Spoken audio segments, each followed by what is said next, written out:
The hospice nurse said, "Your father is refusing visitors again." And I just nodded like I expected that answer.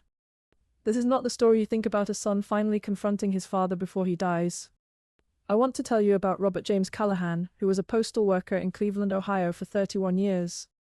By my own honest accounting, Robert was the kind of man who could disappear from your life without a single explanation.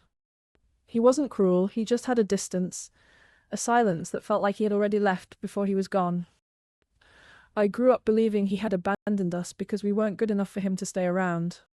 I carried that belief into my own marriage, and it cost me my family and my sense of self-worth. My ex-wife Margaret said I was terrified of commitment, and that I had learned it from watching my father leave. When he walked out in 1987, I was 12 years old, and I never saw him again for over 30 years. He sent a postcard once from Florida in 1990, but it had no return address and no explanation at all. I worked as a maintenance supervisor at a manufacturing plant, making $47,000 a year. I spent every day wondering what I had done wrong and why my father had chosen to leave us behind. I told myself that he was just a selfish man who cared more about his freedom than his family. If you have ever felt abandoned by someone who was supposed to love you, please subscribe and stay with me.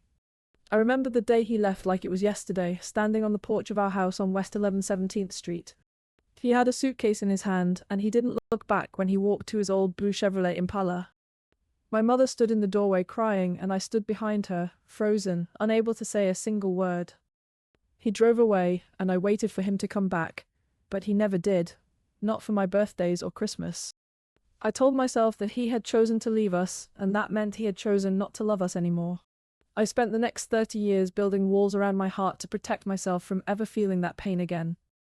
When I heard he was dying of lung cancer in a hospice facility on the east side of Cleveland, I didn't know what to do. Part of me wanted to go and scream at him, to demand answers for all the years he had been absent from my life. Part of me wanted to just let him die alone, the way he had left us alone all those years ago. But I decided to go anyway, because I needed to ask him one question that had haunted me for decades. The hospice was called Serenity House, and it was located on Euclid Avenue, a quiet street with old oak trees. I walked into his room, and I saw a frail, thin man lying in a bed with tubes running into his arms. He looked nothing like the strong, tall father I remembered from my childhood, and yet I recognized his eyes. He looked at me when I walked in, and for the first time in my life, I saw something like fear in his expression. He said, "I knew you would come eventually, and I knew I would have to tell you the truth someday." I sat down in the chair beside his bed, and I waited for him to speak, my heart pounding in my chest. He asked me to close the door, and he asked me to sit close to him because he didn't have much time left. He said, "I didn't leave you because I didn't love you. I left because I was trying to protect you from me." I didn't understand what he meant, and I asked him to explain, my voice shaking with emotion. He told me that he had been diagnosed with bipolar disorder in 1985, 2 years before he left us. He said he had been having violent episodes, blackouts, where he didn't know what he was doing. He said he had nearly hurt my mother during one of those episodes and that he had been terrified of himself. He told me that he had left because he loved us too much to risk ever hurting us in one of his episodes. He showed me medical records from the Cleveland Clinic dated 1986, with his diagnosis clearly written. He showed me prescriptions for lithium and other medications that he had been taking for over 30 years. He told me he had spent years trying to get stable, trying to become the man we deserve to have in our lives. But he was too ashamed to come back, too afraid that we would reject him or that he would hurt us again. He said, "I thought about you every single day, and I wrote you letters that I never had the courage to send." He reached under his pillow and pulled out a thick stack of envelopes, all addressed to me in his handwriting. I opened one and read a letter dated 1991, where he told me about a dream he had where we were fishing together. He wrote about my graduation, my wedding, the birth of my son, all the milestones he had missed in my life. He had been watching me from a distance, keeping track of my life through mutual friends and newspaper clippings. He told me he had a scrapbook of my life, with photographs he had collected over the years without me knowing. He knew I had become a maintenance supervisor, he knew my address, he knew everything about my life. Researchers have found that many parents with untreated mental illness choose to distance themselves out of protective love. My father was one of them, and I had spent 36 years believing he had left because I wasn't good enough. I sat there in that hospice room, holding a stack of letters that proved he had loved me all along. He had missed me, thought about me, and loved me from afar because he believed it was safer for everyone.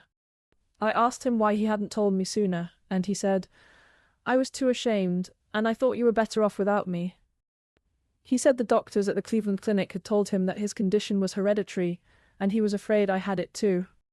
He said he had been trying to protect me from the stigma and the shame that he had experienced his whole life. I told him that I had always felt that I was somehow broken, that there was something wrong with me that made him leave. He started to cry, and he said, "There was never anything wrong with you. The problem was always me and my illness." He told me that he had gone to therapy for years, trying to accept himself and his diagnosis so he could come back. But every time he thought about coming home, he remembered the look of terror on my mother's face that night. He remembered the fear in my eyes when I saw him yelling and breaking things in the kitchen in 1986.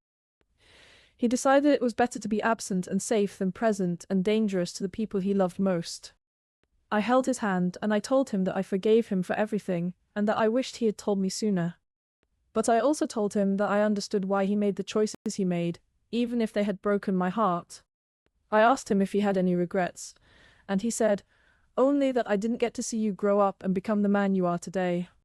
He told me he had watched me from afar, and he was so proud of everything I had accomplished, despite my struggles.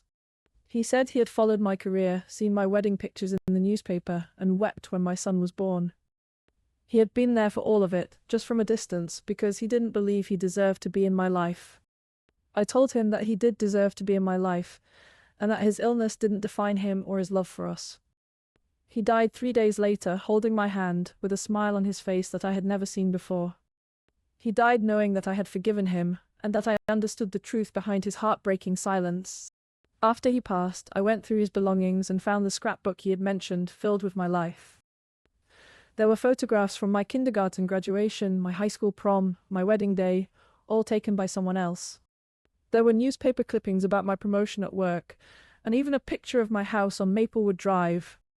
He had been watching me my entire life, loving me from a distance because he believed it was the safest way.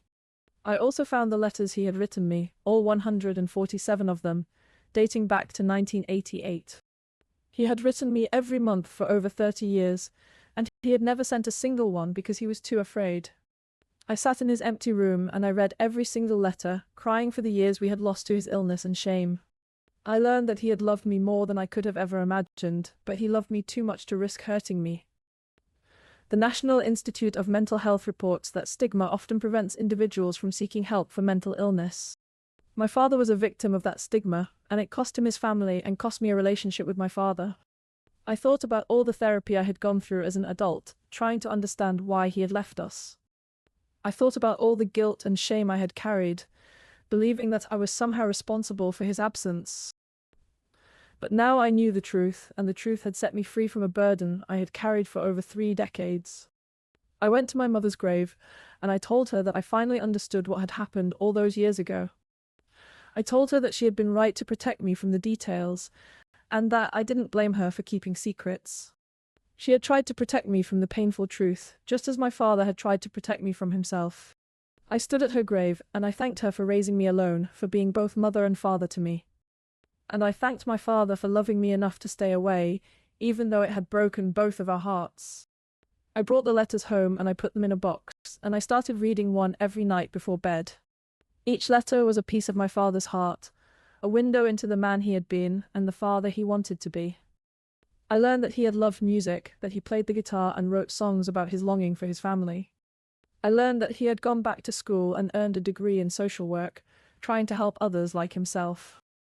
He had spent his life trying to make amends for something that was never his fault. His illness was not a choice. I started talking to my son about his grandfather, telling him the story of a man who loved his family from afar. I told my son that his grandfather was not a villain, but a man who was sick and too ashamed to ask for help. I told him that mental illness is real and that it can tear families apart if we don't talk about it openly. I told him that the greatest act of love my father ever showed was leaving us to keep us safe from himself. I realized that being underestimated is not the same as being weak, and quiet proof outlasts loud cruelty. My father's letters were proof of his love, written in his own hand, sealed with his own broken heart. I kept the scrapbook on my coffee table, a reminder that he had been watching over me my entire life. I sometimes open it and look at the photographs, imagining him standing just out of frame, loving me silently.